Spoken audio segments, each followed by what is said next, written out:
नमस्कार, मैं धीरज शर्मा भारत जागरण न्यूज़ में आपका स्वागत करता हूं। इस आश्रम हरि मंदिर में मौजूद हैं, जहां पटौदी से ब्रजमंडल जलाभिषेक यात्रा नल्हड़ से जो शुरू होने वाली है। हिंदू समाज के लोग पटौदी आश्रम हरि मंदिर में एकत्रित हुए हैं और स्वामी धर्मदेव महाराज इनको कलश के माध्यम से इस यात्रा को झंडी दिखाएंगे। स्वामी धर्मदेव महाराज यात्रा को झंडी दिखाने के लिए तैयार हैं। हर हर महादेव के नारों से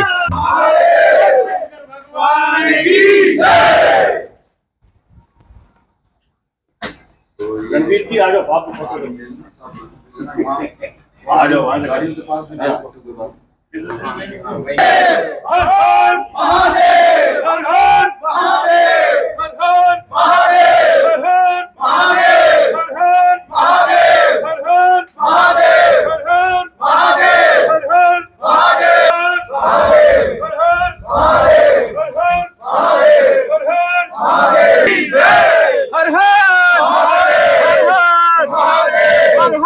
हर महादेव, हर हर महादेव, हर हर ऐसे मेरे प्यारे कि इस समय हम लोग पटौदी में हैं और पटौदी से इस समय आप देख रहे हैं कि बहुत प्यारा उत्साह लेकर के हमारे पटौदी क्षेत्र के ये प्यारे से आध्यात्मिक और धार्मिक जीवन को जीने वाले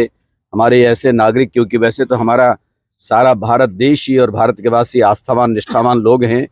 लेकिन हम अपने क्षेत्र पर गर्व करते हैं। मेरा आधार कार्ड पटौदी का है, पटौदी हमारी नगरी है। पटौदी का समग्र क्षेत्र जो है, मैं गौरवान्वित हूँ, बहुत प्रसन्न होता हूँ कि ऐसी पवित्र भूमि पर यहाँ रहने का और इन लोगों के बीच में अपने जीवन को व्यतीत करने का अवसर मिल रहा है। और आज इस समय आप देख रहे हैं कि आज सावन का पहला सोमवार, यानी पहला सोमवार, पहली तारीख, पहला दिन है। ये संयोग ऐसा प्यारा सा बना है कि इस बार सावन जो है वो पहले सोमवार से शुरू हो रहा है और आज सावन का महीना प्रारंभ हो रहा है। और पहले सोमवार को एक प्रचलन प्रथा जो हमारे पिछले 3 वर्षों से प्रारंभ हुई है कि वहाँ अपने नल्हड़ में जाकर के जो नूह क्षेत्र में वहाँ पर एक प्राचीन मंदिर, पांडवों के टाइम का मंदिर है, वहाँ से एक यात्रा वो प्रारंभ होती है और ब्रजमंडल यात्रा इसको कहते हैं, जलाभिषेक यात्रा कहते हैं इसको। ये यात्रा वहाँ से चल करके फिर फिरोजपुर झिरका और श्रृंगार गौरी वहाँ होते हुए इसका विश्राम और विराम होता है।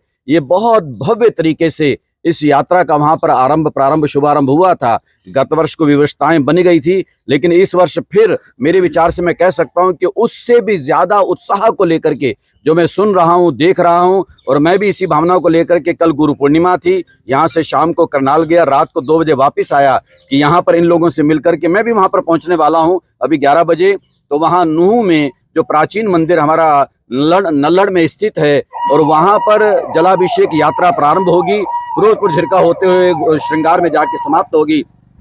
तो आज के अवसर पर मैं कम से कम अपने प्यारे प्यारे जो हमारे पटौदी क्षेत्रवासी हैं और यहाँ से भी इस जल कलश को लेकर के, गंगा जल के पवित्र जल को लेकर के पहुँच रहे हैं। और ये हमारी प्राचीन, वैसे हमारी जो परंपरा है बहुत प्राचीन है कि सावन के महीने में लोग जाकर के, अब जैसे आप देख रहे हैं कि हरिद्वार से, गंगोत्री से, गोमुख से, पुण्य स्थानों से, पवित्र स्थलों से, उन धाराओं से, सरोवरों से, जैसे जिसकी श्रद्धा और भावना होती है वो जल लेते हैं और जल जाकर के भगवान शंकर पर चढ़ाते हैं, उनका अभिषेक करते हैं। इसको जलाभिषेक बोलते हैं। और भगवान शंकर, आशुतोष हमारे महादेव, हर हर महादेव बोलते हैं, अभी नारे भी लग रहे थे। वो महादेव बहुत जल्दी प्रसन्न होते हैं इस बात से लेकर के कि सादा सीधा जीवन जिस व्यक्ति का हो और ज्यादा कुछ मांगते भी नहीं। वो कहते तुम जल चढ़ा दो, फल चढ़ा दो, फूल चढ़ा दो, बेलपत्र चढ़ा दो, यहाँ तक कि भांग का पत्ता चढ़ा दो, कुछ भी चढ़ा दो, उससे वो प्रसन्न हो जाते हैं। तो उनकी प्रसन्नता के लिए, अपने हर्ष को बढ़ाने के लिए, अपने जन्म जीवन को धन्य बनाने के लिए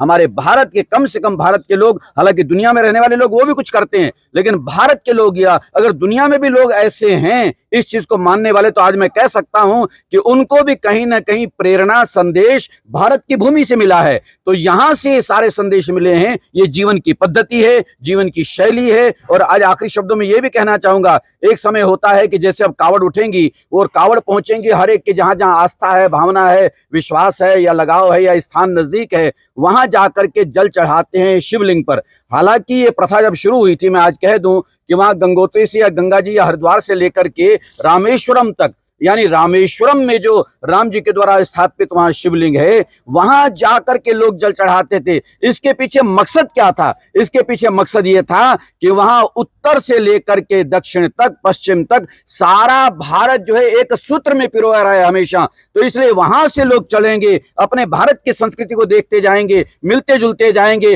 भारत की संस्कृति को पहचानेंगे, यहाँ के लोगों से मिलेंगे, एक सद्भावपूर्ण वातावरण को बनाने के लिए, समन्वय को स्थापित करने के लिए, समरसता का भाव बनाने के लिए हमारे ये धार्मिक और आध्यात्मिक तीर्थों को मनाया जाता है। ये धर्म और हमारे अध्यात्म से जुड़े हुए तीर्थ और हमारे ये पर्व बन गए हैं, जिनको बड़ी श्रद्धा से उन तीर्थों पर जाकर के लोग मनाते हैं। तो इस समय आज वहां जलाभिषेक जो होना है, तो उसके लिए ये यात्रा, हालांकि बहुत विशाल रूप वहां पर होने वाला है नूह में, उस क्षेत्र में, और लेकिन मुझे तो गर्व इस बात का है कि हम पटौदी से अपनी इस यात्रा को यहां से प्रारंभ कर रहे हैं। तो उसके लिए मैं पटौदी वासियों को, समग्र पटौदी क्षेत्र वासियों को, पटौदी बावनी को, यहाँ के लोगों को बहुत बहुत साधुवाद देता हूं, बधाई देता हूं, धन्यवाद देता हूं। परमात्मा कृपा करें, भूत भावन भोले बाबा भगवान महादेव शंकर इन सब पर, इनके बच्चों पर अपनी कृपा बनाए रखें और इनकी आस्था, श्रद्धा, भक्ति और भाव हमेशा हमेशा इसी तरह से बना रहे और सुदृढ़ हो, आगे बढ़ें। और इनका विश्वास, यकीन इनके उस देश के गौरव को बढ़ाने वाला होगा, मेरे भारत के सम्मान को बढ़ाने वाला होगा, श्रद्धा और भक्ति को बढ़ाने वाला होगा, समरसता को बढ़ाने वाला होगा, प्रेम प्यार को बढ़ाने वाला होगा, अच्छे संस्कारों को बनाने वाला होगा। बहुत बहुत बधाई, बहुत बहुत शुभकामना, बहुत बहुत मंगल कामना मेरे प्यारे। महाराज जी ने जो संदेश दिया सद्भावना का, सामाजिक एकता का, और इस यात्रा के शुभ संदेश देने के बाद अब यात्रा पटौदी आश्रम से शुरू होकर नल्हड़ की तरफ निकल रही है और नल्हड़ के बाद